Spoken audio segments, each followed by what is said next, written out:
Hello students. So students, in the previous class in this chapter, that is chemical reaction and equation, we were talking about the different types of a reaction, and in this we were talking about the decomposition reaction. When we talk about the decomposition, you know that meaning of the decomposition, that one reactant get decomposed, it means it can break down into two or more product. That kind of a reaction is the decomposition reaction. And in decomposition reaction, students, it is basically divided into three, that is thermal, photolytic and electrolytic. When we talk about the thermal, so we have seen that when we supply heat, then this reaction is take place. It means this reaction is carried out with the help of the heat. Now if lead nitrate is there, lead nitrate is what? It is a colorless crystal. So when we heat the lead nitrate, it will start producing brown fumes, and this brown fumes is basically of nitrogen dioxide. Now the brown fumes are evolving due to the decomposition reaction, due to the supply of heat. Not only this, but the another gas also evolve along with it, and that is oxygen. And after this, you will find that there is a residue which is left behind, and this residue is of a lead oxide. So lead nitrate when heated will give lead oxide, and brown fumes are also evolved with it, along with it, that is nitrogen dioxide, and oxygen also evolved with it. So this is the that of a type of a thermal decomposition reaction. Then if you look after that of the photolytic decomposition reactions, in case of a photolytic, the name itself tells that it is related to photons, which means sunlight. So this decomposition process occurs due to the presence of the sunlight, or with the help of the sunlight only. So basically, if we take any compound and we will do this process with the help of the sunlight, that will come in the photolytic decomposition reaction. Now you see, if suppose we will take AgCl, silver chloride, on our china dish and we will put it outside. So due to the exposure to that of the sunlight, it is absorbing that of the sunlight, and finally it will releases the. So if we take that of the sodium, silver chloride, student, AgCl, in a china dish, and when we will keep it outside, in the presence of the sunlight, it will absorb the sunlight, and finally the color of that of the silver chloride is white in color. Now when it absorbs the heat, it starts converting into that of the grey color, which proves that there is a formation of a silver, and that of the chlorine gases evolve along with it. So silver chloride is white in color, and it will turn into another color, that is grey. So silver chloride gives silver. The same thing happened with that of the silver bromide. So silver bromide is basically get converted into that of the silver, or that of the silver plus bromine gas. So basically you see that here, due to that of the absorption, or due to the presence of the sunlight, this reaction is carried out, and formation of the two products occur through one reactant. Then if you see the next one, the third type of a decomposition reaction is electrolytic decomposition reaction.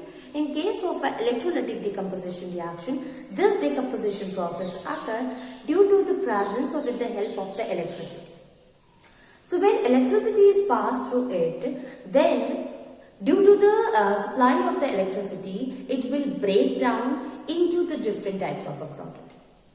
Example is the formation of the water, which take place due to the presence of the electricity, or with the help of electric arc. Okay, so here this water, which is the one reactant, when electricity is supplied, then it will form two products, that is hydrogen and that of the oxygen. The same thing happened with that of the aluminium oxide. So aluminium oxide, molten aluminium oxide will gives aluminium as well as oxygen. Same thing happened with that of the molten sodium chloride, in which it will give sodium metal and that of the chlorine. Okay, so these all are the different types of a decomposition reaction. And in this one, students, we have seen that one reactant gives the two or more product. You see, the decomposition process also occur in our body. How we will take food, and that food, it is in a large, it is actually a larger molecule. Like if we take carbohydrate, so carbohydrate is what? It is the large molecule. Okay, so with this carbohydrate, we will take it. Then what happens? The enzymes which is present in our body, it will react with that of the carbohydrate, and finally the carbohydrate, the breakdown of the carbohydrate starts occurring inside our body. Now here, this big carbohydrate breakdown occur, and finally what happened? Different molecules of glucose is formed. So one carbohydrate forms a lot of a glucose molecule, and the process occurred inside our body. The process occurred with the help of the energy. This process also required a kind of a supplement which help in the conversion of the product. So we can say that one reactant, it decomposes into the smaller product. So digestion or the decomposition process also occur in our body. Okay, so these are some of the examples of that of the decomposition reaction. Now moving on, and we will see the next type of a reaction, and that is displacement reaction. Okay, so let me write it. That is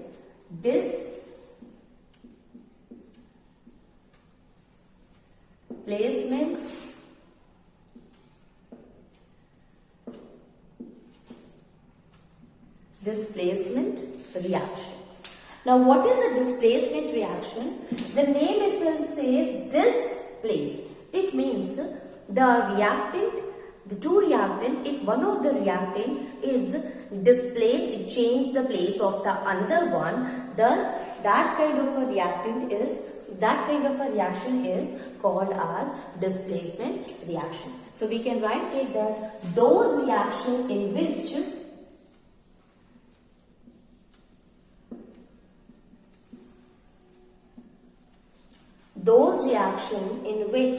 one element takes place, one element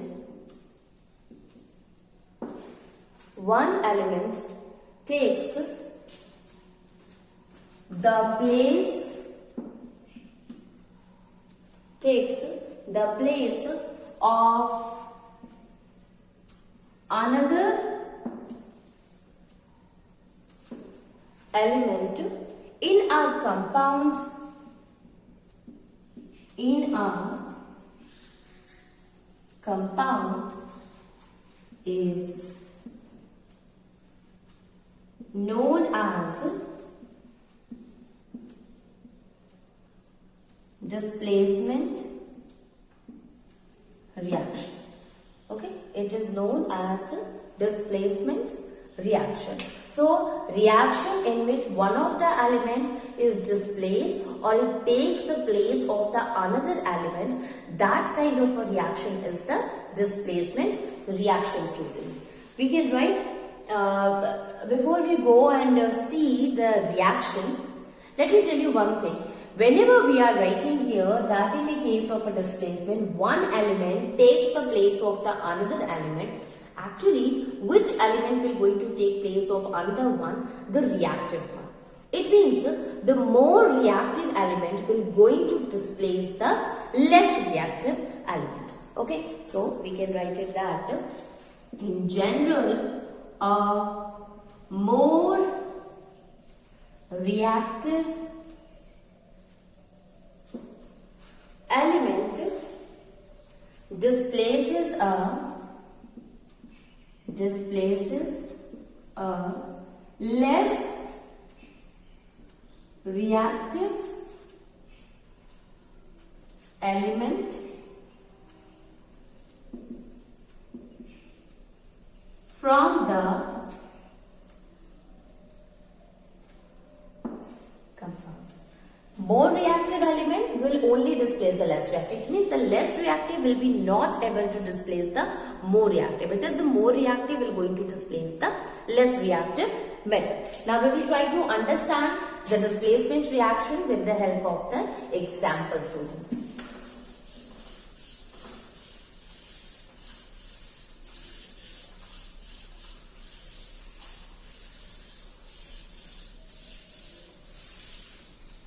So, like suppose if we have taken a zinc strip and we will add that zinc strip in a copper sulfate solution. Okay, it is what? It is a blue solution of a copper sulfate. Okay, so when we will add a zinc strip here, then what will happen? There is a formation of a ZnSO4, zinc sulfate, and copper is formed. Okay, so red brown. This is red brown in color. This is what? This is zinc sulfate. This is zinc sulfate. Now in this reaction, when we see the color of zinc sulfate, it is what? It is a kind of a colorless substance. Basically, it is what? It is a colorless solution. Now you see here, the color of the copper sulfate is blue color. Now, if we take a zinc granules or a zinc metal and add this zinc granules to that of the copper one, what you will find that after a few interval of a time, you will find that the blue solution, it means the blue color of this copper sulfate starts fading. Okay, now this fading of the copper sulfate occur due to the presence of the zinc. Now zinc is what it is doing? It is displacing, it is removing the place of that of the copper, and instead of the copper it has taken its place. It means it replaces the that of the copper, and hence the formation of a zinc sulfate occur. So that is why we can say that this zinc, when added to that of the copper sulfate solution, which is a blue solution, it will turns into the colorless solution. It means the color starts fading. There are some of the other examples that will help in explaining the displacement reaction. Now you can see here, students, that one of the element displaces the other element. This element displaces the copper. So this is one element which displaces the other element, and that is the copper here. Now here what is the thing that we have to understand, that in the second point we have seen that displacement reaction only occur when a more reactive element displaces the less reactive one. It means zinc is what? It is more reactive than that of the copper, so that is why it has displaces the copper from its place, and instead of that it has taken its place. So now it becomes a zinc sulfate, which is a colorless solution. Okay, so this is the first example of that of a displacement reaction. Now let us see the second one. In case of a second one, you can see we have taken copper sulfate, which is an aqueous solution, and this is what? This is a kind of a blue solution. Okay, this is a blue solution plus magnesium.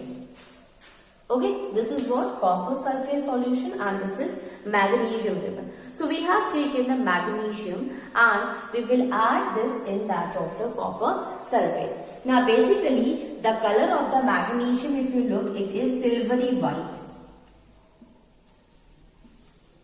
The same color is of the zinc also. Silvery white color.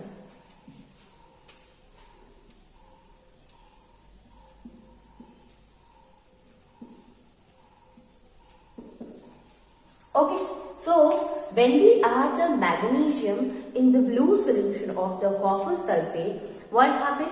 The same kind of a reaction we will see as we have seen in case of the zinc. So here this magnesium will going to replace that of the copper, and instead of that there is a formation of a magnesium sulfate. Now this magnesium sulfate is also a colorless solution. So we can write it here. There is a formation of MgSO4, which is an aqueous one, and copper, which is a reddish brown, will come outside, and there is a formation of a colorless solution. Okay, formation of a colorless solution occur. Okay, so magnesium, it reacts with the copper sulfate, and thus there is the formation of a magnesium sulfate, which is the colorless solution. Okay, so the same thing happened in both of the cases. Here, both of them copper sulfate, when we add either zinc or we will add magnesium, what we will find that it will replaces that of the copper from the copper sulfate, and instead of that it will form zinc sulfate or magnesium sulfate. Now, how we will came to know about that a reaction has taken place? You can see the change in the color. So, here both of them was the copper sulfate is blue in color, blue solution, and the magnesium E or that of the zinc is silvery white. When we add any of them, the color will be changes to colorless. It means the color, it starts become faded. Okay, so it was blue color. When we added, what happened? The blue color start faded, and finally it will become colorless, which proves that here a displacement reaction has taken place in which one of the element displaces the other element. Okay, and this also proves that the magnesium and zinc, both of them are more reactive than copper, because copper is less reactive, magnesium is more reactive than copper, and zinc is also more reactive than that of the copper. So zinc is able to replace the copper, magnesium is also able to replace the copper. Now moving on, and we will see the another example that what will happen when the copper sulfate, in the copper sulfate we will add a iron nail. I think this reaction is very much familiar, because even in class 7th or even in class 8th we have studied about this, that what happened when we add or when we dip a iron nail in a copper sulfate solution.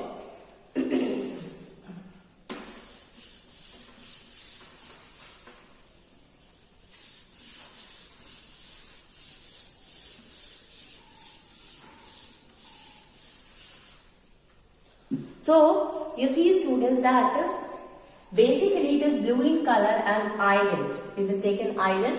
Iron is represented by Fe, and this iron is grey in color. It is grey in color. So, when the iron is placed in that of a copper sulfate solution, then there is a formation of a iron sulfate. Okay, this iron sulfate, green in color, greenish color.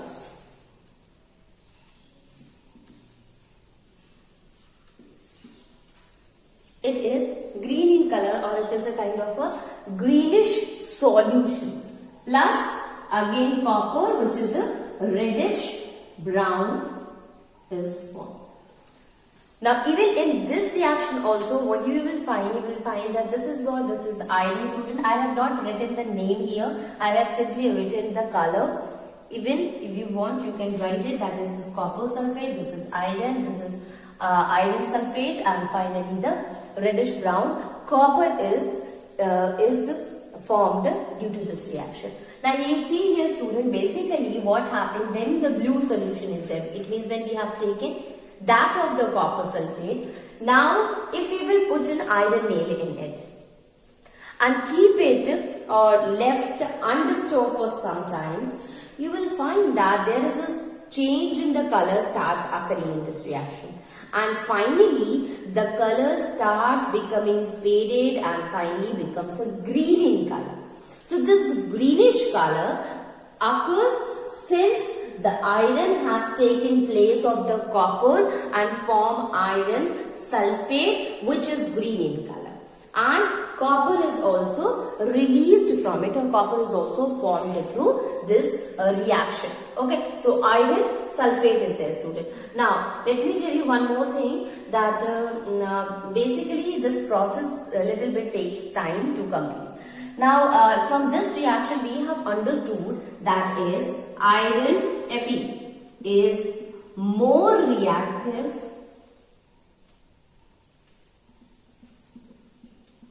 than copper, more reactive than copper, since it is able to displace copper from copper sulfate solution. Okay, since it is able to displace the copper sulfate solution. Okay, so this is a kind of a displacement reaction. Now we will take another example, student, and in which we will going to use a lead one. Okay, so instead of using a copper sulfate, if we will take another solution, and that is copper chloride. If we will take a copper chloride. So copper chloride, it means CuCl2. Okay, copper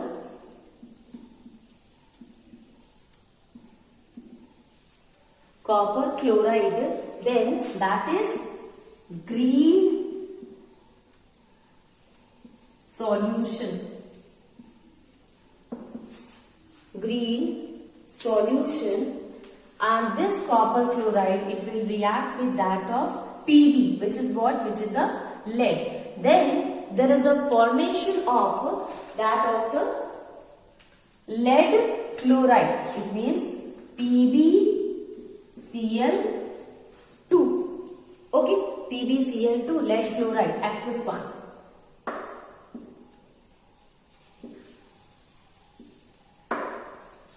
Lead chloride, and this solution is actually colorless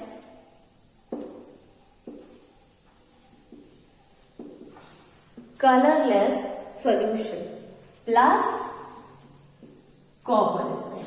Okay, which is reddish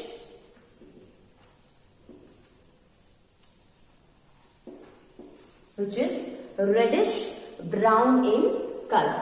Okay, so copper chloride is there, lead chloride, which is a colorless solution, and copper is there, which is a reddish brown in color. You can see here that lead has taken the place of the copper, and due to which there is a formation of a lead chloride. So this will also comes in an example of a displacement reaction. And here we have understood that lead is what? It is more reactive than that of the copper, so it displaces the copper from that of a copper chloride and finally forms the lead chloride. So if we have taken the copper chloride, so the copper chloride is a green solution. Now when you add a lead in it, what will happen is the color of the copper chloride, that is green color, it starts fading and finally it will become a colorless solution. Now here there is a change in the color, so that will also comes in a reaction, in a formation of a reaction, characteristic of a reaction. And what kind of a reaction has taken place? Here displacement reaction has taken place. Okay, so we can say that lead is more reactive than copper. Lead is more reactive than copper. Lead is more reactive than copper. This is one example of a displacement reaction. Let me show you the another one, that what will happen when copper is added in a silver nitrate.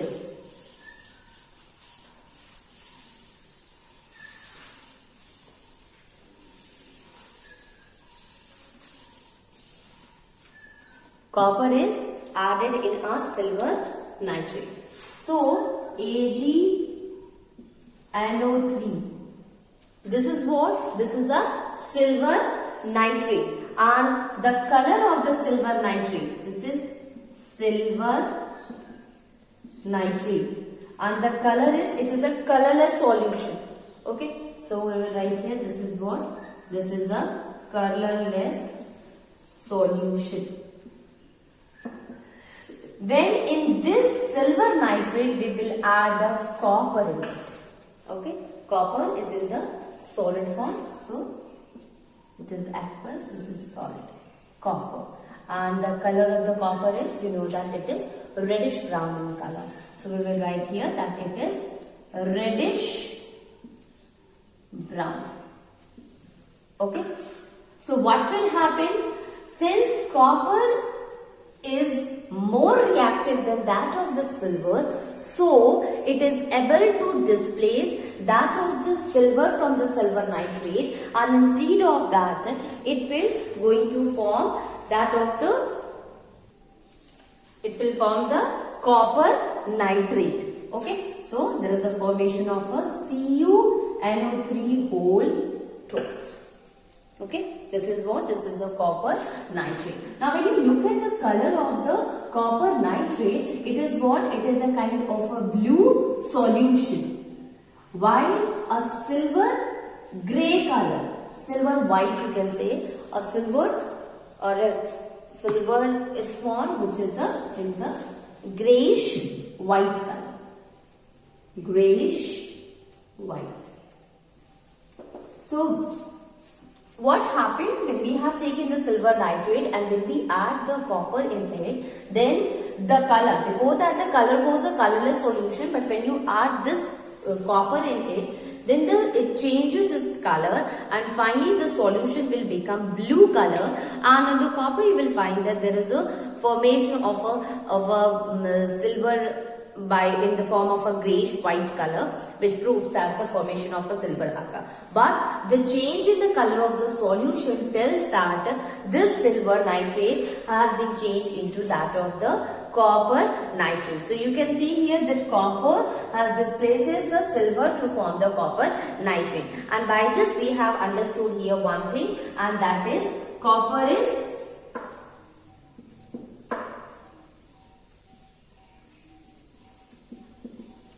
more reactive than silver. Copper is more reactive than that of the silver. That is why it is able to displace this. Moving on, and we will see that another one, that what will happen if iron is added to that of the hydrochloric acid, that is hydrogen. Okay, Fe, which is what? Which is an iron, and when it is added to HCl, which is in the form of an aqueous solution, okay, then there is a formation of a FeCl2, which is also called as iron chloride, okay, or ferrous chloride. Ferrous chloride, also called as iron second chloride. Okay, plus H2, hydrogen gas is released. So you can check here that in this reaction, hydrogen is iron is more reactive than that of the hydrogen. That is why this iron had displaces that of the hydrogen, and instead of that there is a formation of a ferrous chloride or an iron chloride, which proves that this reaction is a kind of a displacement reaction, students. Likewise, we can see an example of a magnesium also, that what happened when we add the magnesium in our hydrochloric acid. So when magnesium is added, magnesium ribbon is added to hydrochloric acid, which is an aqueous one, again there is a formation of a magnesium chloride, MgCl2, plus H2 is released, 2HCl. Okay, this H2 is released. So you can understand that magnesium is also more reactive than that of the hydrogen, and thus it displaces that of the hydrogen place, and finally there is a formation of a magnesium chloride occur. Another example, students, we can take an example of a sodium and water. So when sodium is added to water or it is in the presence of the moisture, get converted to sodium hydroxide. So we can write it, when sodium metal react with that of water, there is a formation of a sodium hydroxide, which is NaOH, and H2 is released. Okay, so 2 NaOH and 2 H2. It just formed when the sodium react with that of the water.